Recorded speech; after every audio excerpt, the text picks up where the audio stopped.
Good morning traders, it's Chris from daxtrader.co.uk and we're going to look at the DAX and other major markets as an outlook and forecast for the 18th of November 2014.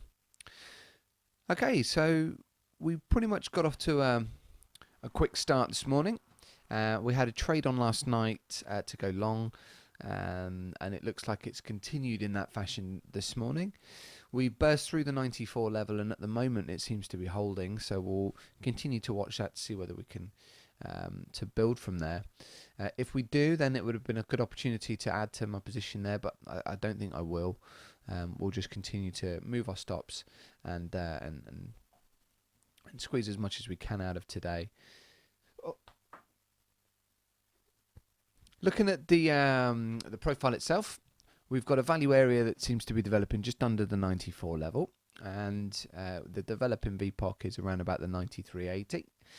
Our VWAP seems to be on the up for obvious reasons, and it's at 93.10 at the moment. We've taken out all the kind of the bullish levels really from yesterday in the consolidation ranges, and we had a decent bullish candle yesterday, and it pretty much took out all of the previous 2 or 3 days. And today seems to continue that, and I would imagine there's a lot of futures traders that are out there that have been watching the same emerging patterns and are perhaps looking to trade it in the same way. So for today, I think my strategy has changed a little bit from neutral bullish, probably a little bit more neutral. Sorry, the other way around. Outlook has changed from neutral bearish to probably neutral bullish. My medium-term outlook is still exactly the same and unchanged. I'm bullish for the reasons that I posted in my article yesterday. There are still a lot of people out there. There's still a high amount of the sentiment that suggests that we are looking for some sort of Armageddon, an astronomical sell-off down to the 7,000 level. It's not going to happen, I don't think, for the rest of this year, but who knows what's going to happen early next year. If you look at what the futures prices are for for March and June and September next year, you can see that there's quite a lot of expectation that we are going to see some sell-offs. But for the rest of this year, probably not. Had a conversation with one person on StockTwits who's very bearish in his outlook, and he said that even at the end of this year, probably not going to breach below the 9,000 level. If anything, 9,200 will be the lowest. But next year, you could be seeing the 7,000s. And I think based on some analysis from the longer term views, you could agree with that. But for this year, I think for the rest of this year, we are going to see, we're certainly going to be holding above 9,000, I think. But I still feel that we're going to see a bit of a surge, perhaps towards the 96,000. That'd be good. The 9,600 level.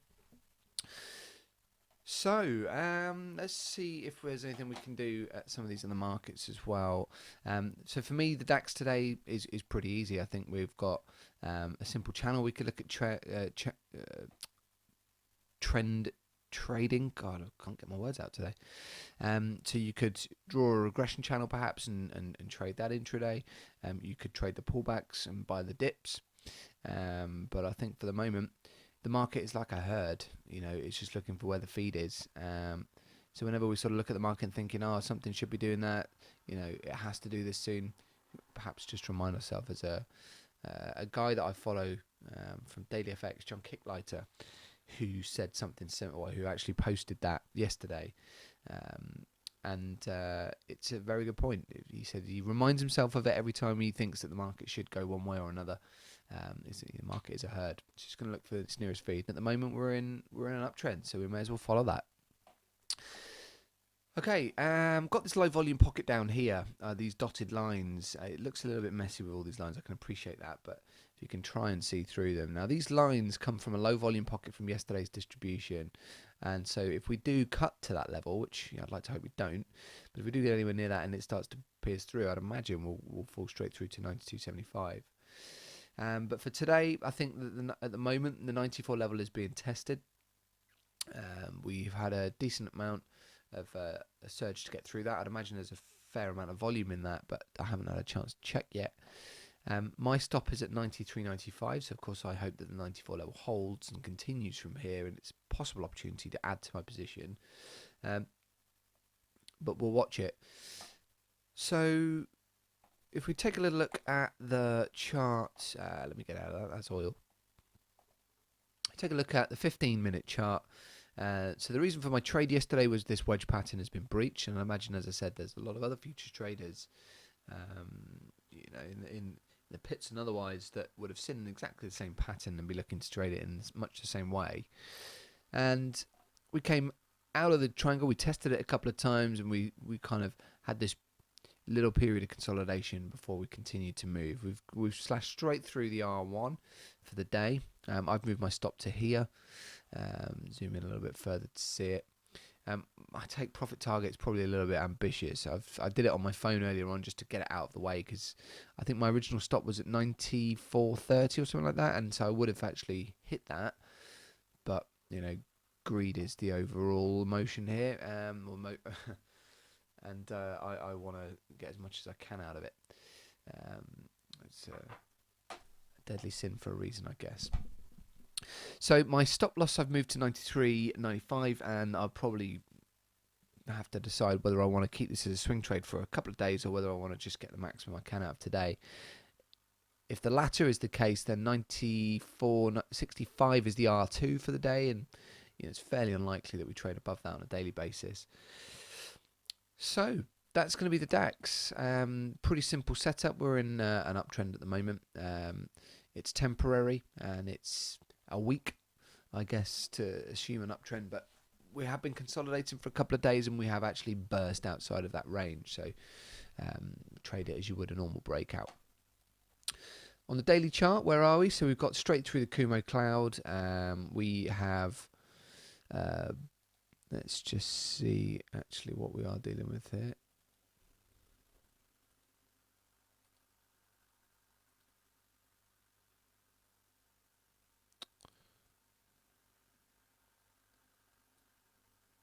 Okay, it's quite interesting because we burst through this third line here.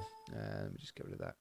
We burst through this third line here, and we are now heading towards the top end of this fork. So that could actually be quite interesting to see how it handles here, because the last time we got above the fork, we produced this reversal candle. I'm thinking ahead of myself here as to find out whether we're actually going to get that high, but these two candles back to back, they do look pretty good. I think tomorrow will be a pullback, as is the case has been for all of these kinds of moves. If you look at, we've not had 3 up days in a row since the 16th of October, where we had that massive reversal day. We'd have to go all the way back here to find 3 bullish candles back to back. So I would imagine today's going to be bullish, but tomorrow we will see a correction, probably down to the 50% level before we continue with another large bull day, and that's what I'm going to be predicting anyway. So I think today, to answer my question just a moment ago, should I be trading this on a larger swing trade? Probably not. I think I'm just going to take my profit and then wait for tomorrow as a sell-off and buy on a dip to continue to go long on Thursday. That's what I think I'm going to do. So good luck trading the DAX today. Let's take a look at some of the other major markets. SPX, I've got a trade outstanding on that at the moment, and 2050 even is my take is my stop loss. My take profit target is way down at 2015. It's in that sort of consolidation phase again at the moment. It wants to break one way or the other. It just hasn't decided which way it wants to go. It could go either way. I mean, you just never know with the S&P. But my theory, I guess, is that, or my view is that when a currency, the underlying currency of that country is strong, their stock market generally tends to take a bit of a hit. It's not always true. It's not set in stone, but the dollar at the moment is in a stronger position than it has been for a while. Its monetary policy stance is certainly very hawkish, and that generally tends to have a bit of a hit on the stock markets. Same could be said for euros. I mean, the European markets at the moment, take the FTSE and the DAX, for example, they're experiencing bull days, but their currency is very weak. And it kind of has that inverse relationship as far as I can see.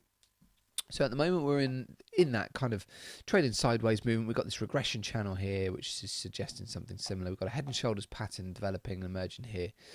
but we've kind of breached that. So you could either move the shoulder over, or you could just say that it's not actually going to be what we thought it was. But we'll wait and see how it happens. But I think there's a fairly high probability that we're going to experience some sort of correction. We flirted with it yesterday when we got down to 2030.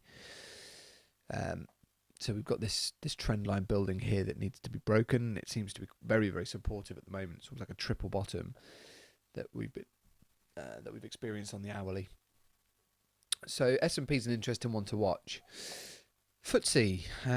Now I've drawn here. It looks a bit of a weird chart. I can appreciate that, but it's basically just a regression channel or a fork, however you want to look at it, with some third lines drawn in and a buffer on either side to say that I'm going to trade it as a range, and if it breaks out of these lines, these will be my stop losses, and if it breaks out of those lines, then I'll be trading it as a breakout.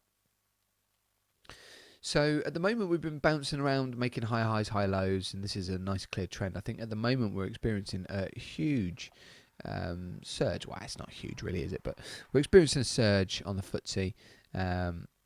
And my view on this is there's no point in buying, because anybody who is bullish on this is probably already long. So what I'd like to do is buy a dip, and I'll be looking for it to come back towards this fib zone at some point. I probably wouldn't buy it from 38.2, but I'd buy it from the 50. So if it drops down to here, I'll look at buying this. Market seems to be going quite well at the moment. It seems to be stuck in this channel and has been since the beginning of the month, so it's a fairly decent channel. You could take the risk and sell from the bounce off of this, but in a bullish channel, I'm reluctant to sell. You just never know how it's going to react. So that's the FTSE. Dollar yen, similar sort of thing I've got here. Again, it's just, I've got quarters on this one instead of thirds, but it's just effectively a regression channel that has buffer lines on the outside and quarters on the inside. So it's interesting to see how it looks on the smaller time frames, but we've definitely got an uptrend here, high highs, high lows. Bit of indecision perhaps in and around about this sort of median line.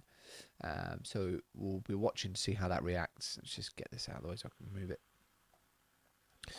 Okay, so trend defining level at the moment is this one here, and we'd like to make a higher high than this ideally.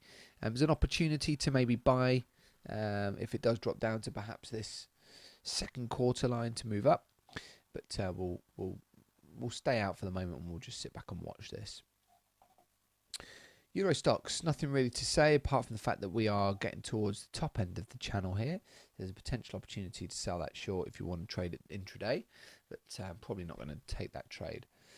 Same sort of setup on this. You've got this channel, and if it breaks out of this higher line, then I'll be trading a breakout. So ranges within, breakouts outside. I'm not trading the euro dollar, but there are some interesting setups here, because you could imagine that overall, fundamentally, this is a bearish currency, the euro, but there has been talk that maybe this one is actually looking to expose the current dollar weakness, so it's in the short-term dollar weakness, and maybe just take back some of those losses, head up to even towards the 126. But I don't know. I don't have a bias overall on the dollar. On the euro. We've been in a massive downtrend ever since May, but certainly at the moment, short term, you could suggest that on the hourly candle, that is an enormous signal. In fact, that is a big signal. We've got 8 minutes before this candle finishes. I will come back and watch that, but there's a potential opportunity to trade here, because that looks to me like a reversal candle setup. Anyways, we'll come back. We'll take a look at oil. Nothing really there on oil. I did do a sort of a little trade on oil, which I didn't publish because it was more of a scalp trade, and I did it on my phone. I think I made like 16 cents or something like that on the trade. So really pointless doing, but that made a little bit of money, but not enough to really publish. Gold. Okay, now that's an interesting one because we had these breakout lines here. We have broken out and we're now coming back to retest. So there is a trade setup right here, and I probably will be taking this trade depending on how it reacts at this line. So we've had a surge of volume to get through that, I'd imagine. Let me just go and check.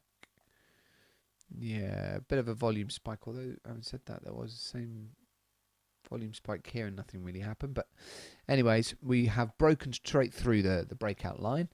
Rather than trading it here, I might just see what it does. If it comes back within the channel, then it's just a fake breakout. But if we actually do see a bounce from this line, then it's an opportunity to go long.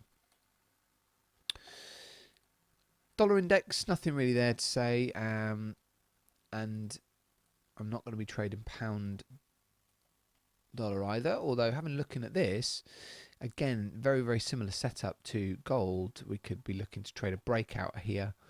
It seems to be trapped in this range. I might just do a double line here to say I'll probably be trading it with inside.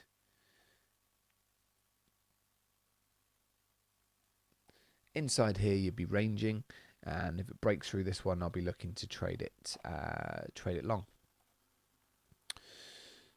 So a couple of interesting setups on the markets today. We'll wait and see if any of them come around. I'm going to be looking to trade gold, and I'm going to be looking to trade the euro dollar, depending on how this candle finishes in the next 5 minutes or so. Got the trade on the SPX and the DAX already, and looking at the DAX, seem to be holding above that 94 level, which is good. So let's hope for a continuation of this surge. Good luck for the rest of the day, and I'll update it with an article as soon as I'm able to get back and begin typing.